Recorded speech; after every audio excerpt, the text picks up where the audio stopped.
Pengen gue yang nge-share atau lo yang nge-share? Gue aja. Lo aja yang share deh. Lo aja. Oh, oke oke. Sebelah sebentar.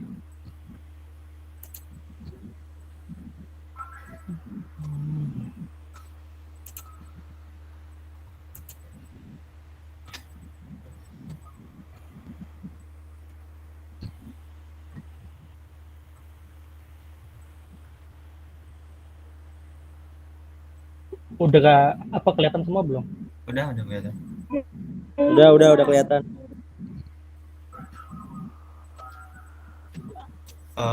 Baik, kita Taruh, mulai. taruh, taruh, taruh. Dari mulai, silakan. Ya. Baik, kita mulai saja. Assalamualaikum warahmatullahi wabarakatuh. Waalaikumsalam. Waalaikumsalam warahmatullahi wabarakatuh. Kami dari kelompok 3 akan mempresentasikan tugas besar perancangan kota yang dimana kita mengambil kawasan itu sekitar Pasar Cibitung atau lebih tepatnya Jalan Teku Umar dan Jalan Bos. Baik, adapun anggota kelompok kami itu ada 4 orang. Ada 4 orang. Pertama itu ada Devi Asifa, lalu ada Gali Firmansyah Wihadja, dan saya sendiri Rido Santoso, serta Rizky Saputra. Mohon maaf sebelumnya, 2 orang kelompok kami belum bisa mengikuti kegiatan belajar mengajar. Mungkin ada suatu acara atau bagaimana, kami juga tidak tahu. Lanjut ke materi pertama. Di sini ada identifikasi dan analisis, yaitu ada 8 berdasarkan fungsi menurut Urban Design Process Sirvani H 1985. Yang pertama itu ada land use, yang kedua itu ada building, from and massing, yang ketiga ada circulation and parking, yang keempat ada open space, yang kelima ada activity support, yang keenam ada pedestrian ways, yang ketujuh ada signage, dan yang kedelapan ada elevation. Lanjut ke slide berikutnya. Land use atau tata guna lahan. Jalan Raya Teku Umar dan Jalan Bosi Raya.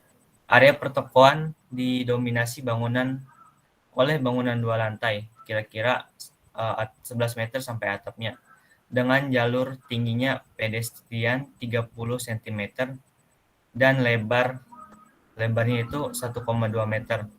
Mobilitas antar pertokoan dan pasar tergolong tinggi, dan tentunya akan meningkatkan sektor ekonomi daerah tersebut. Ditopang lagi dengan banyaknya pabrik-pabrik, dikarenakan di sini juga dikelilingi wilayah industri. Kondisi existing ini menunjukkan bahwa bahu jalan yang seharusnya digunakan sebagai tempat halte atau pemberhentian kendaraan umum disalahgunakan atau disalahfungsikan sebagai lahan parkir mobil, motor, dan kendaraan lainnya, sehingga mengganggu pengguna yang lainnya dan menyebabkan kemacetan. Di sini bisa dilihat penjelasannya. Yang warna hijau itu ada area komersil dan penduduk, yang warna orange ada pedestrian atau trotoar, yang warna abu-abunya jalan, dan biru muda itu pembatas jalan. Lalu lanjut ke analisis.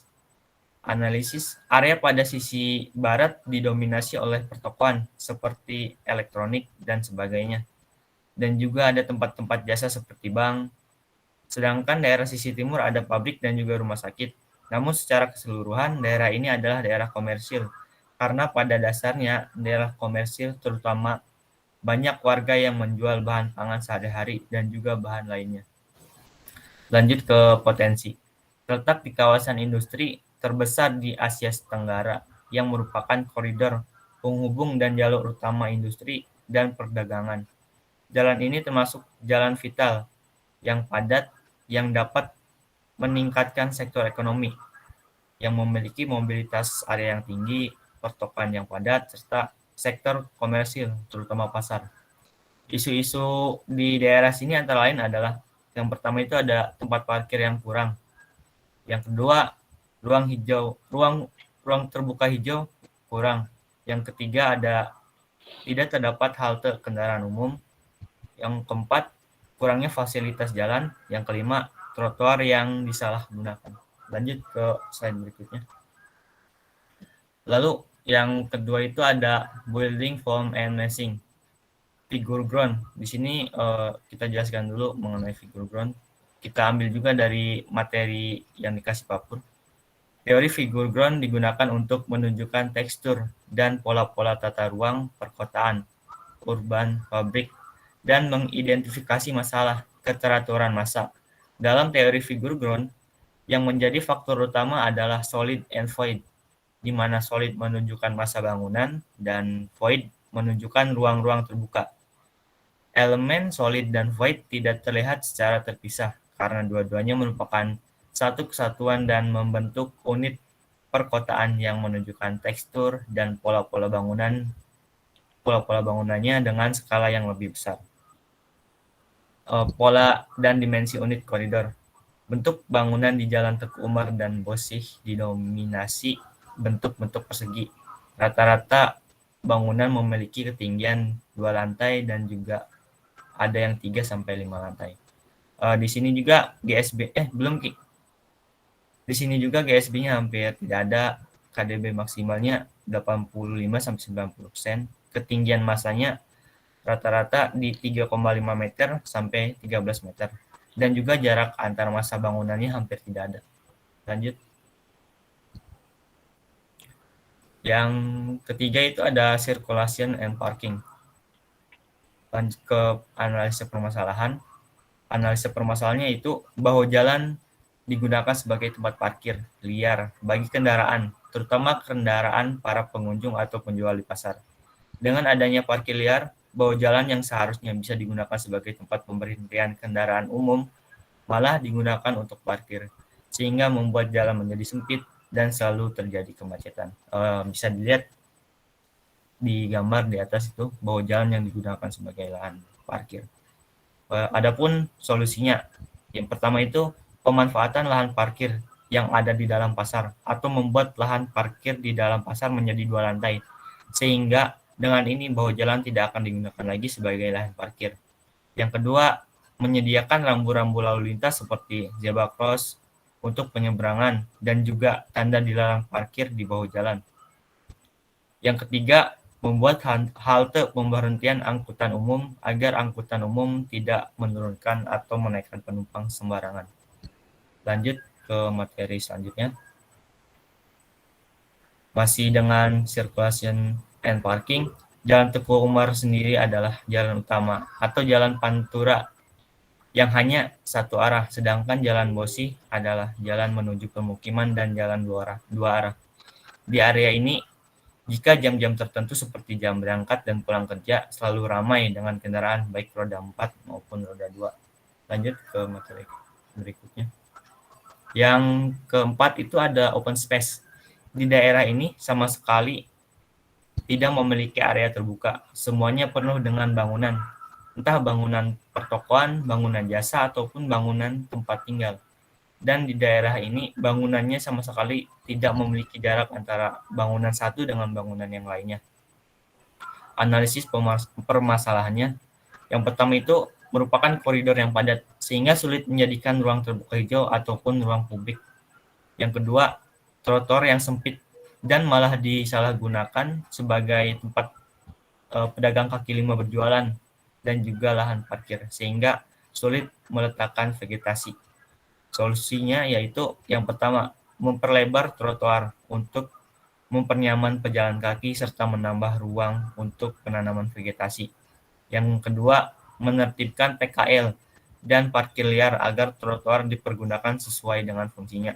Yang ketiga itu menanam tanaman atau mengaplikasikan tanaman vertikal karena keterbatasan lahan dan juga agar ada vegetasinya. Lanjut ke materi berikutnya. Yang kelima itu ada activity support. Aktivitas di sekitar area sini yang paling mendominasi adalah aktivitas komersil. Untuk mendukung aktivitas tersebut, maka harus adanya fasilitas-fasilitas penunjang untuk mendukung aktivitas tersebut. Analisis permasalahannya yang pertama itu tidak adanya zebra cross. Tidak terdapat zebra cross di daerah tersebut, akibatnya masyarakat menyeberang tidak beraturan. Jadi membahayakan si pengguna jalannya. Yang kedua itu trotoar yang kurang memadai. Trotoar yang hanya berukuran 1,2 meter tidak memadai untuk area yang memiliki mobilitas yang tinggi, sehingga pejalan kaki tidak nyaman saat menggunakannya. Yang ketiga itu tidak adanya halte angkutan umum. Tidak adanya halte menyebabkan pengunjung pasar berhenti sembarangan tempat, sehingga sering mengakibatkan kemacetan. Adapun solusinya, yang pertama itu menyediakan zebra cross sebagai penyeberangan jalan. Ini harus disediakan karena dapat mengatur sirkulasi pejalan kaki dan juga agar pejalan kaki tidak menyeberang sembarangan. Yang kedua, pelebaran trotoar. Pelebaran trotoar dipilih agar trotoar lebar dan dapat diisi dengan fasilitas publik dan vegetasi juga. Salah satunya dengan memundurkan bangunan sesuai GSB. Yang ketiga, menyediakan halte angkutan umum. Penyediaan ini ditujukan untuk pejalan kaki yang ingin menyeberang, agar pejalan kaki tidak menyeberang sembarangan dan menjaga keamanan serta keselamatan bagi pejalan kaki sendiri. Baik, selanjutnya akan dijelaskan oleh Rizky Saputra. Persilakan. Oke, terima kasih Rido. Di sini saya akan melanjutkan pedestrian waste, pedestrian security. Tidak adanya rambu-rambu lalu lintas. Tidak adanya rambu lalu lintas menyebabkan pengguna jalan, terutama yang menggunakan kendaraan, berhenti sembarangan. Itu dapat membahayakan pejalan kaki. Yang kedua, ada sistem kohersen.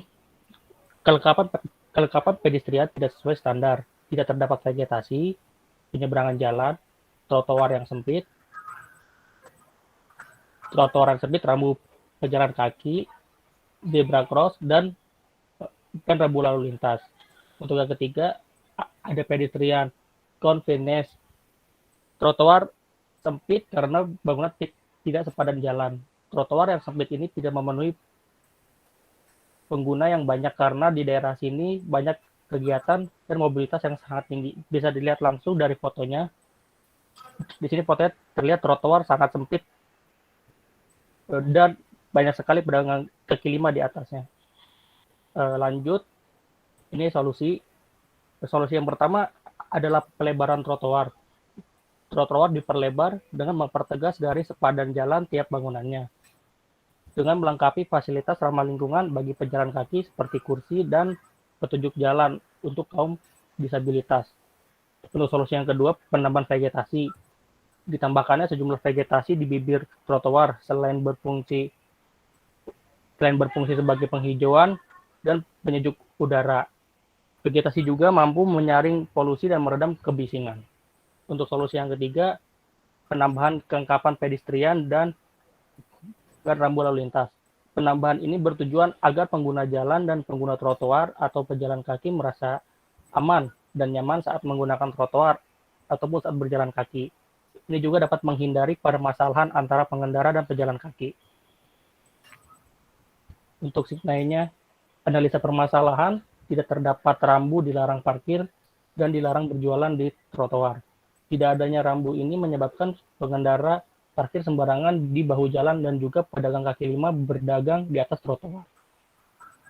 Tidak adanya rambu pejalan kaki serta rambu penyeberangan. Tidak adanya rambu ini menyebabkan pejalan kaki berjalan sembarangan, bahkan berjalan di bahu jalan dan juga menyeberang sembarangan ketika akan masuk ataupun keluar pasar. Hal ini sangat berbahaya bagi pejalan kaki itu sendiri. Solusinya, memasang signal dilarang parkir serta memberikan lahan lagi bagi kendaraan dan juga memberikan lahan untuk pedagang kaki lima berjualan. Hal ini dapat berdampak baik antar pengguna jalan maupun trotoar, dapat mengurangi kepadatan kendaraan yang bertumpuk serta pedagang kaki lima yang tertata rapi pada tempatnya. Memasang signal pejalan kaki serta membuat zebra cross atau signal penyeberangan. Hal ini dapat menertibkan pejalan kaki yang berjalan di bahu jalan dan orang-orang yang menyeberang sembarangan dan tidak pada tempatnya, dan juga mengurangi permasalahan antara penyeberang jalan dan pengendara. Preservation, perkembangan kawasan pasar Cibitung. Perkembangan kawasan pasar induk Cibitung sangatlah pesat. Perubahan tata guna lahan dan kualitas akses umum masyarakat menggambarkan adanya perubahan secara signifikan. Faktor jumlah pedagang yang kian hari kian banyak dan juga kebutuhan bahan pokok kian meningkat. Ini juga disebabkan oleh banyaknya pedagang di luar yang berdatangan ke pasar ini. Pasar induk Cibitung memasok sayuran ke 100 pasar wilayah lain milik pemerintah daerah maupun swasta di wilayah Kabupaten Karawang, Kota Bekasi, Kota dan Kabupaten Bogor, Cikampek, Purwakarta, Tangerang, bahkan hingga ke Lampung. Baik Pak, sekian presentasi dari kelompok kami. Kurang lebihnya mohon maaf. Wassalamualaikum warahmatullahi wabarakatuh. Waalaikumsalam warahmatullahi wabarakatuh. Baik, terima kasih Mas Rido dan timnya terkait presentasi dalam identifikasi dan analisis. Nah, yang pertama adalah deskripsi proyeknya lebih baik dimasukkan saja Mas walaupun memang tidak dibahas ya di dalam slide, karena nanti kan rencana di UAS itu seluruh kelompok mencetak semua hasil kerjaan ya, nanti dicetak dijadikan satu buku. Disatukan gitu ya Pak? Iya, disatukan saja. Nanti UTS itu rencana hanya upload saja tugasnya di pertemuan ke-8 ya kalau nggak salah UTS itu. Nanti setelah selesai mendesain sampai ke konsep dan perancangan di UAS dan video rencananya itu, nanti hasil slide-nya masing-masing kelompok itu dijadikan satu buku kayak gitu. Nanti ada chapter tadi Cibitung, chapter SGC, chapter yang lainnya. Jadi hasilnya bukunya akan saya serahkan ke perpustakaan. Nah, itu yang pertama terkait penyajian PowerPoint-nya. Yang kedua adalah alangkah baiknya di dalam, sebentar saya coba sharekan dulu tugas dari ini, terlihat ya? Dikeluarin Chris, udah Pak kelihatan. Oke, jadi dibuat desain untuk hasil identifikasinya ya, itu sudah dibuat gambar tiga dimensinya secara existing. Oh iya Pak, siap. Nah, selanjutnya adalah ketika menunjukkan potensi dan masalah dalam identifikasi masalah, itu upayakan diberikan penomoran dan lokasi. Misalkan membahas mengenai pedestrian rusak, ya. Lokasinya di mana, ya gitu. Diberikan angka aja, nomor kayak gini lah contohnya. Misalkan di sini pedestriannya misalkan rusak, ya. Jadi poin nomor 1. Jadi dikasih di sini ilustrasi penjelasannya. Nomor 1 pedestrian rusak. Seperti itu. Jadi semuanya ketika mengidentifikasi itu alangkah baiknya ditunjukkan lokasinya di mana. Nah, contoh lagi adalah parkiran, misalkan parkiran di mana-mana, nah, lokasinya di mana, seperti itu. Karena kan kita mengidentifikasi.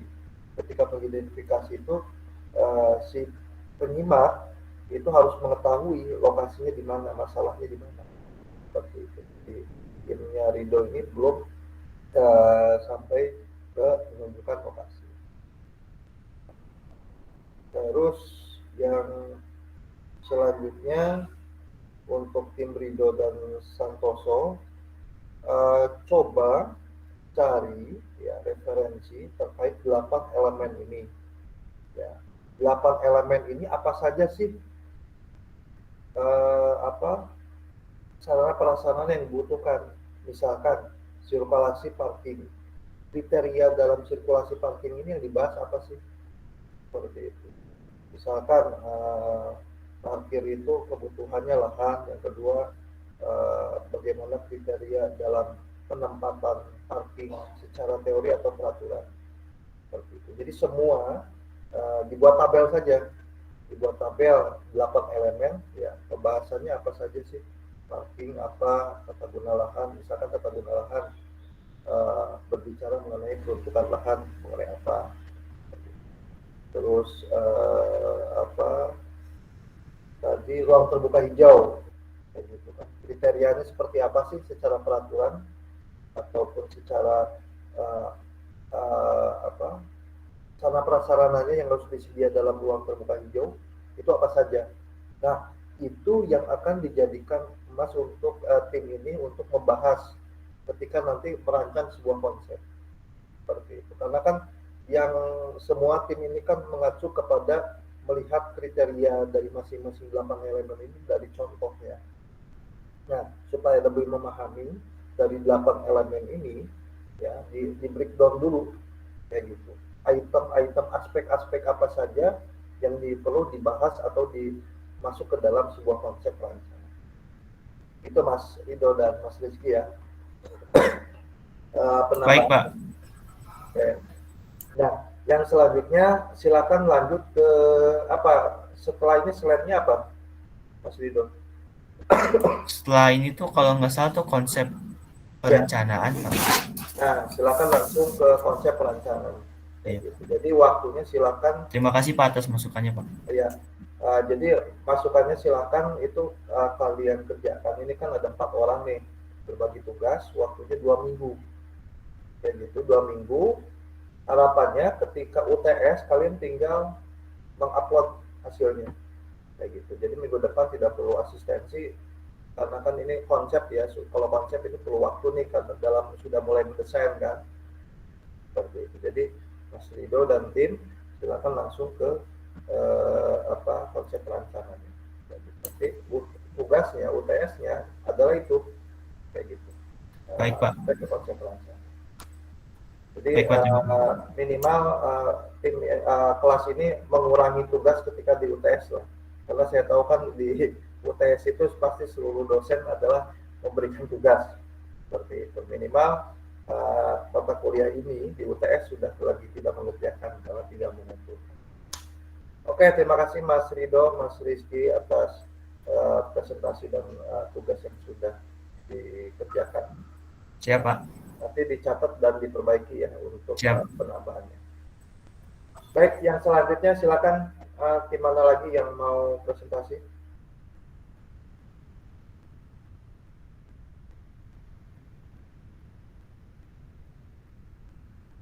Halo, ada yang sudah siap lagi? Karena memang kita sampai sekarang itu udah mulai asistensi, tidak ada lagi pembahasan kayak gitu. Transfer ilmunya ya hasil koreksi dari kalian kerjakan. Ya kan, siapa yang mau lanjut maju?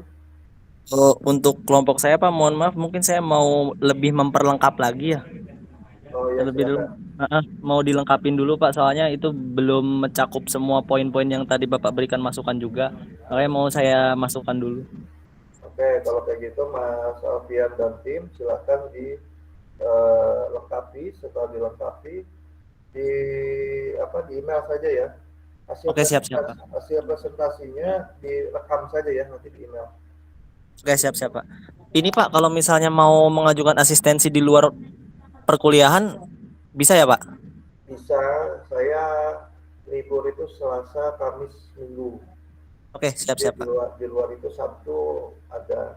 Cuman memang kalau Sabtu ini adanya jam 11 sampai jam 12, terus jam 3 sampai setengah 4. Siap Pak. Oke, yang lain, tim lain mana? Kalau bisa tolong untuk ikuti yang saya minta ya terkait targetan, karena memang harapannya kalau tidak mengerjakan minggu depan akan bertambah lagi seperti itu, karena semua tim itu outputnya UTS-nya adalah sampai ke konsep rancangan kayak gitu. Karena rencananya targetannya untuk setelah UAS kita mengambil studi kasus yang lain, contoh ruang terbuka hijau dan sebagainya lah seperti itu. Jadi karena harapannya di perkuliahan ini minimal kalian ada beberapa tema yang untuk transfer ilmunya di dalam merancang kawasan perancangan kota. Begitu. Jadi itu Eh, ada. Silakan. Pak, untuk pengumpulannya sendiri kan itu perwakilannya perwakilan doang apa satu-satu gitu Pak? Perwakilan saja nggak apa-apa. Nanti Perwakilan. kan ada namanya kan di Oh iya Pak. download. Siap. Sama ini Pak, saya mau bertanya Pak. Kalau untuk misal di site yang kita pilih atau di lokasi yang kita pilih itu permasalahannya contoh ada kebanjiran, otomatis kita juga perencanaan drainase juga Betul, dimasukkan ya Pak? betul. Drainase pun adalah bagian di dalam perancangan. Makanya saya bilang ke timnya Mas Rido, coba identifikasi 8 elemen ini apa sih, aspek apa saja yang harus dibahas. Kayak gitu. Karena kan kita mengacu pada contoh yang ada. Kayak gitu. Karena di contoh yang ada mungkin permasalahannya hanya itu. Seperti itu. Itu Mas Alfian. Siap Pak. Siap. Oke, Nugi, Agnes, Ahmad Rusli, Nanda, Rofikin, Arsya. Kalau saya satu kelompok sama Alfiansa, Pak. Oh, sama Alfiansa. Oke. Iya. Terus yang lain? Ini kok cuma 10 orang ya? Emang satu kelasnya berapa ya ini? Kalau yang biasanya Ada. sih Pak hampir 15-18 Iya, orang. hampir 15-18 orang Pak. Iya, di sini ada data di e-kampus sih 22 nih peserta. Iya. Berarti kalau misalnya hari Selasa saya mau asistensi bisa ya Pak? Via Saya Zoom aja. Selasa libur. Selasa libur ya? Oke, Tapi siap. ragu paling. Kalau nggak nanti saya atur waktu sama Bapak aja ya Pak schedule-nya. Iya, betul. Oke, siap. Ini Bang, nanti hasil tugasnya di email dan videonya ya, biar. Oke, siap Pak.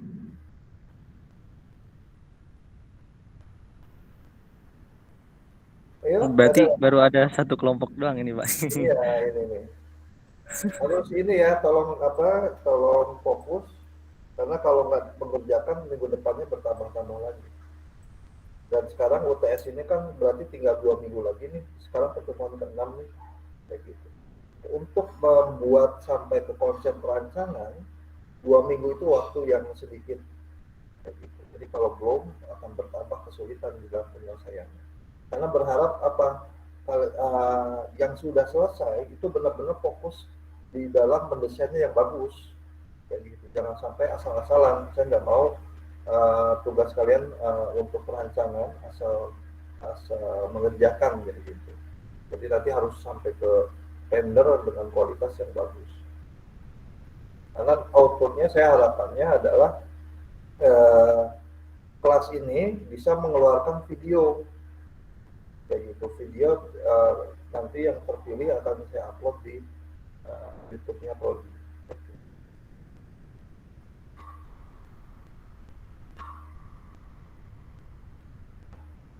Bagaimana kalau tidak ada, mungkin ya ditutup. Sudah tidak ada lagi kayaknya Tidak Pak. lagi. Iya. Ya. Oke lah, kalau kayak gitu, bagi yang belum silakan di email dan direkam ya. Tadi sesuai dengan apa yang disampaikan ke tim Mas Rido, ikutin ke yang masukan-masukan ya ditambahkan ke tugasnya masing-masing kelompok. Oke, kalau kayak gitu kalau bila tidak ada lagi yang presentasi, saya cukupkan hari ini untuk pembahasannya. Terima kasih semuanya. Assalamualaikum warahmatullahi wabarakatuh. Waalaikumsalam warahmatullahi wabarakatuh. Terima kasih Pak. Terima kasih Pak. Terima kasih Pak sebelumnya. Terima kasih.